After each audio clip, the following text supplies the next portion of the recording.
చూడగానే బాగా పరిచయం ఉన్న ఫేస్లా ఉంటుంది. కొన్నిసార్లు మన పక్కింటి అబ్బాయే అనిపిస్తుంది. అందుకే వచ్చి రాగానే జనాన్ని ఆకట్టుకున్నారు Naga Shaurya. Cricket, girls and beer సినిమాలో కీలక పాత్రలో నటించిన నాగశౌర్యకు అవసరాల శ్రీనివాస్ డైరెక్షన్లో తెరకెక్కిన ఊహలు గుసగుసలాడే మంచి గుర్తింపు సంపాదించి పెట్టింది. తరువాత నాగశౌర్య హీరోగా రూపొందిన లక్ష్మి, రావే మా ఇంటికి, జాదుగాడు, కళ్యాణ వైభోగమే వంటి చిత్రాలు కూడా అలరించాయి.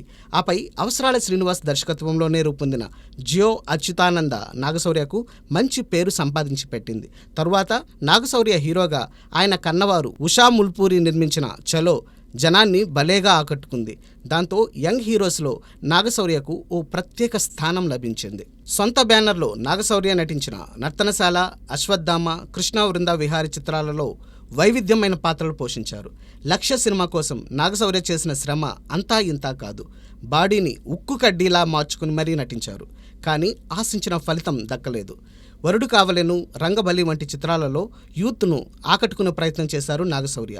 ఏది ఏమైనా నాగశౌర్యకు ఇప్పటిదాకా ఓ సాలిడ్ హిట్ పడలేదనే చెప్పాలి.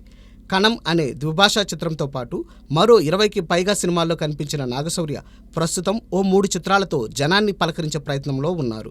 ఈ ఏడాది నాగశౌర్యకు కలిసి వస్తుందేమో చూడాలి.